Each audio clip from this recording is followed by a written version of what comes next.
I'm going to take you through the analysis of The Way My Mother Speaks by Carol Ann Duffy. This is a poem that was taken from a collection called The Other Country, published in 1990. It's narrated in the first person and it tells the story of a train journey. It has one stanza of 5 lines, it has 2 stanzas of 9 lines, and the themes I would look out for as you go through it are that it's filled with contrasts in the language and indicative of conflicting emotions being felt by the character. The title, The Way My Mother Speaks, could refer to dialect, it could refer to linguistic identity of her mother or possibly of the speaker herself, or it could refer to the fact that her mother's words seem to continue to speak to her even when they are apart because she's repeating them over to herself in her mind. And that's how she opens the poem. I say her phrases to myself in my head. The present tense opening suggests she's doing it. She does it as a sort of self-soothing, reassuring ritual because she's not feeling particularly at ease in the journey that she's taking. The her phrases refers to her mother, and they're words that belong to her mother. They're not in the daughter's lexicon, they are the mother's words.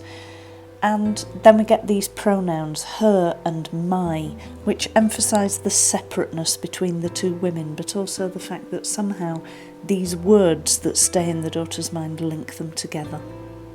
Then she talks about under the shallows of my breath, restful shapes moving, referring to these phrases that are sort of swimming around in her thoughts. This is the third explanation she gives of how she says them: to myself, in my head, and under the shallows of my breath. And there's the fact that there's a hint of her nearly speaking them out loud here. Shallow breath suggests anxiety, and that refers back to that idea that she's trying to soothe herself by repeating the things her mother says to herself. But shallows are also words that have connotations of water, and the idea that the sh sounds are soothing, and the idea that the phrases that her mother uses are restful and moving. That feels like a bit of an oxymoron. If you're at rest, you're not moving. But in a sense, the speaker is at rest and moving because she's sitting still inside a moving train. And these phrases of her mother's are restful because they are soothing and they remind her of a strong, comforting relationship, but they're also at rest in the sense they're always present. The day and ever, the day and ever. A repetition, almost sort of like a mantra of the things that her mother says, and the italics in the poem show that these are the phrases her mother uses. And the repetition is rhythmic, like the sound of a train clattering over the railway tracks, but also, as I say, a sort of a mantra, a phrase that you repeat to yourself. But the meaning of the day and ever is like a promise of love, today and forever, a promise that something will endure. It's there now, it will be there forever. The train this evening. This evening clearly refers to one specific moment, but the idea of a journey has wider metaphorical significance. This is a metaphorical journey from childhood to adulthood, from dependence to independence. And she describes it as a slow evening. Maybe that thoughtful mood she's in, she feels that time is passing slowly. The words browsing for the right sky, too blue swapped for a cool grey. Browsing has connotations of a grazing animal nibbling and moving, or of a shopper going through a shop looking for exactly the right thing. And I think the idea that she is looking for the right sky suggests that she's not yet found the perfect place to be, so the sense that she is on the move. Too blue. When is the sky too blue? Maybe she's suggesting that sort of childhood idyll was too good to be true, that something has to change to be more realistic. And she's swapping it for a cool grey. It's darker, it's colder, it's less idealistic. and the sky is perhaps still a metaphor for life.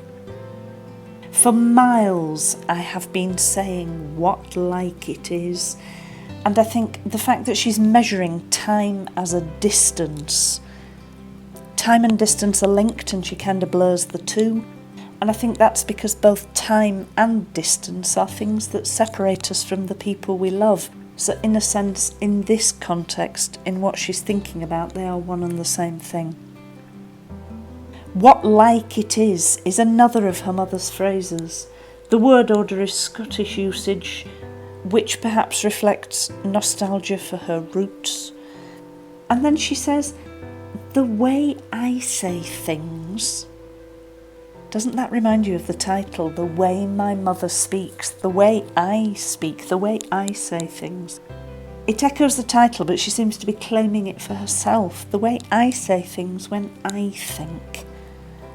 And there's a feeling that she's sort of borrowing her mother's interior voice. The way her mother says things, the way I say things, she's making it part of herself.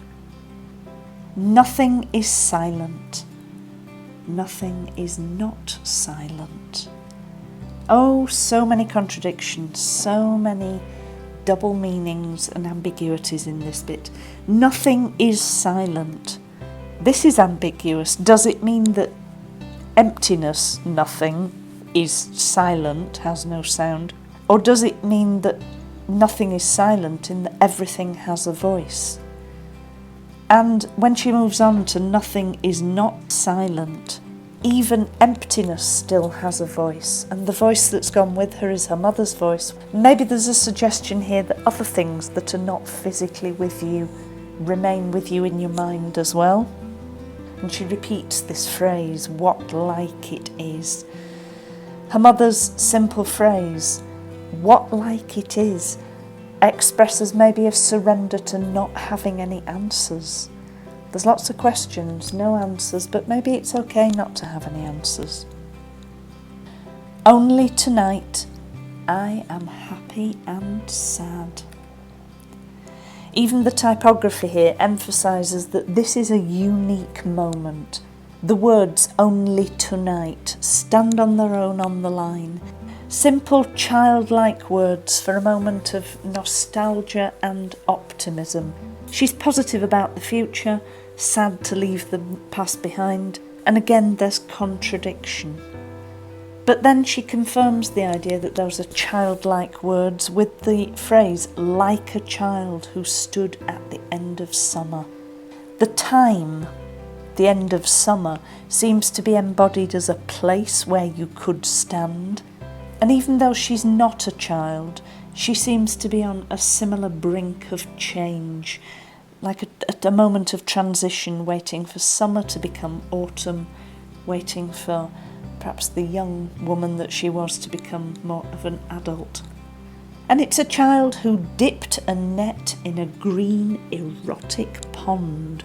That's one of those sort of archetypal childhood experiences of exploration, dipping a net in a pond, to see what you catch, to see what you find. It's exploration, it's experimentation.